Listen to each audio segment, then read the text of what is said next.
Hello, and welcome to another episode of Meghan and Harry Tales, where we uncover the truth, challenge misconceptions, and shine a light on the unparalleled resilience of the Duke and Duchess of Sussex. Today, we dive into the controversial backlash surrounding Prince Harry's groundbreaking memoir, Spare. Recently released memoir, Prince Harry gleefully dragged his family and country through the mud, giving just about everyone from the press to the palace a right royal bashing. But some of his most hurtful comments were reserved for Princess Diana's former butler, devoted friend. She described him as her rock, Paul Burrell, a man who showed him nothing but kindness as he grew up. Listen. One day the package contained a series of memos from the palace comms team about a delicate matter. Mummy's former butler had penned a tell-all, which actually told nothing. It was merely one man's self-justifying, self-centering version of events. My mother once called this butler a dear friend, trusted him, implicitly. We did too. Now this. He was milking her disappearance for money. It made my blood boil. Now, even though Paul has some sympathy for Harry, revealing how even as a young child, the so-called spare was made to feel less important than his older brother William by being given a fewer sausages with his breakfast, the savage jibes have still cut him deep and reduced him to tears. So now, in a UK TV exclusive, hot on the heels of Jeremy Clarkson's forced apology to Meghan for his hurtful comments, Paul is speaking out, and he joins us live now from the US. So, Paul, look, so much to unpack after the past week, but can you first talk to me about what it was like to hear Harry talking about you in Spare, which is now the fastest selling autobiography of all time, in such unsavoury terms? Well, Dan, I'm saddened and disappointed that Harry couldn't even mention my name. He called me the butler. And even my family, my boys who grew up with William and Harry in the nursery, said to me, Dad, why did he do that? Why would he do that when he sacrificed? He actually moans and groans about people sacrificing him on a PR altar. He's just done the same to his family and his friends, and including myself. I'm just a victim of his book now. I loved his mother very much, and I'm devoted to her memory and devoted to the memory of our late Queen. Harry knows that. Harry knows me. Harry knows he's grown up with me.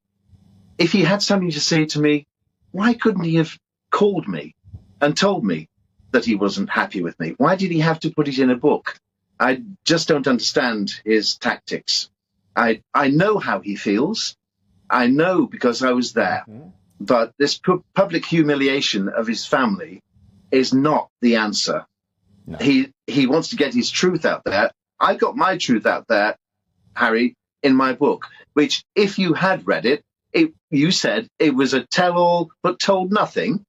So are you contradicting yourself? And actually, what it was a devoted story, which came on the back of my trial. I was accused of stealing items from the estate of Diana, Princess of Wales. I didn't have the chance to have a defence because the prosecution went first for 2 weeks, and then the Queen intervened and stopped the trial. And so I was left bankrupt, penniless, couldn't pay my mortgage. My wife pawned her jewellery to feed our children. We cashed in our children's life insurance policies so that we could survive. So what would any other father and husband do to help his family? I did. I wrote my defence. Yeah, and it should be said, though, that in the intervening years since, you have remained the most loyal supporter of Princess Diana on earth. You always stand up for the memory of the people's princess. And actually, Harry should be thanking you for that, because actually within the royal family, as you know, they have tried to move on from the memory of Diana, and you have never allowed that to happen. But what do you make of the fact, Paul, that he talks so much, Harry, about compassion and how you need to lift people up? But actually, this book just tears people down. You know, whether it be the matron who was really ugly, he claims, at his school, his own brother, his stepmother, Camilla. He's actually showing a really vile and nasty side to his character, and it's anything but compassionate, I would argue. When he advocates mental health issues, he's spinning all of this rubbish and telling people how bad they are. How do you think they feel? How do you think Pat at his school feels being called greasy and fat? How does her family feel? How does my family feel? How do my boys feel? How does William feel? How does William's children feel about their uncle telling stories about their mum? So, Harry, you can't do this. You can't have everything your way. Listen, the Queen didn't pin the Royal Victorian Medal to my chest and say to me, Paul, this is from me and Diana for your loyal service, for nothing. I stood beside the Queen for 11 years and Diana for 10. I'm remained devoted to them. I'm very saddened by Harry's actions. I'm saddened by the path he's taking. He should actually stop. His mother would say, shh, Harry, be quiet. I was going to ask you about that so many times. I was going to ask you about that, Paul, because in one of the US TV interviews, Harry did actually invoke the memory of his mother and tried to suggest that she would understand what he was doing with his attacks on William. But everything that I've ever read and learnt about Diana through speaking to people who knew her was that she was absolutely committed to her boys remaining rock solid and always there for each other. And she understood that Harry needed to provide support for William. So you actually knew her, you saw all of this. Surely she would be disappointed by the way that Harry has attacked her son, her eldest son, on an international scale in the most grotesque and vicious of ways. She'd be devastated. Harry's wrong. Harry's viewing this through the eyes of an 11-year-old boy whose heart broke when his mother died. I lived with his mother in her adult years. I can tell you what she would think and feel now. She'd say, Harry, be quiet, because you've done enough damage. Your job was to support your brother on his way to be king and to be there for him. That's what Diana thought. She thought that Harry would always be there for William, would help him in his role. And that's not going to be the case, because I can't see this rift mending anytime soon. I don't think it will ever really mend, because there's been too much said, and once things have been said, they can't be unsaid. Paul, I feel like Harry, over the weekend, has actually started to blackmail the royal family. He's saying that without an apology from the institution and presumably from the new king and his brother, he will continue these revelations. He says he's got another 400 pages in the next book ready to go that contain even worse allegations about Prince William and King Charles. At the same time, you have a real push from certain quarters of the royal family saying that Charles needs to reconcile with Harry. But surely they actually have to stand up to this man who is threatening them, who is blackmailing them. I agree with you, Dan. I think they should stand up to him. I don't think he should be invited to the coronation. How could he possibly sit there in Westminster Abbey in the house of God amongst his family, watching his father be crowned king after all that he said? It would be the height of hypocrisy. For years, Harry has been vilified by the media and his own family's supporters, but with Spare, he decided to tell his truth, a raw, unfiltered account of the pain, love and betrayal he endured growing up within the firm. Yet instead of engaging with his revelations, some figures have taken the opportunity to attack him personally. Among these is Paul Burrell, Princess Diana's former butler, who has recently expressed his disappointment at Harry's depiction of him in the memoir.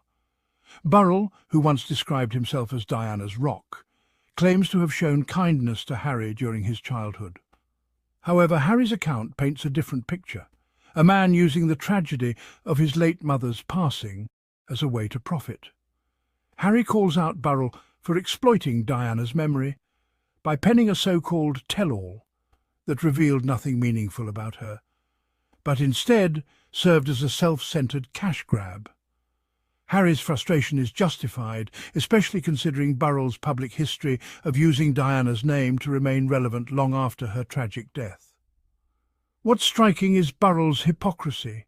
He criticises Harry for sharing personal experiences in Spare, while conveniently ignoring his own controversial behaviour that once left him on trial for alleged theft from Diana's estate. Let's not forget, it was Queen Elizabeth who stepped in to halt Burrell's legal troubles, further cementing his reliance on the royal connection for his public image. Burrell's accusations against Harry that he has humiliated his family and betrayed their trust reveal a fundamental misunderstanding of Harry's intentions. Harry isn't tearing down his family.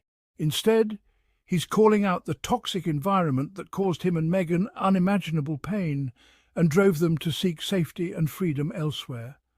It's not Harry who has abandoned his family, but rather the institution that failed to support him during his darkest moments. And let's address this fixation on Harry's alleged disrespect toward William. Critics, including Burrell, argue that Harry's memoir has irreparably damaged their relationship. But this narrative conveniently ignores the years of neglect and favouritism that Harry endured as the Spare. Even as a child he was treated unequally, being given fewer sausages at breakfast than his brother William. While this anecdote may seem trivial, it's symbolic of the larger issue. Harry's role was always defined by being less than. The Backlash also reveals the double standards at play. When Harry discusses mental health, he's accused of spinning rubbish. When he recounts painful experiences, he's labelled as nasty and vile. Yet those same critics refuse to acknowledge the cruelty of the press and the palace machinery that have relentlessly targeted Harry and Meghan for years. It's not Harry who lacks compassion. It's the institution and its defenders who refuse to take accountability for their actions. One of the most shocking elements of this saga is the accusation that Harry is blackmailing the royal family by refusing to remain silent. This claim, often pushed by right-wing commentators, deliberately distorts the reality of Harry's position.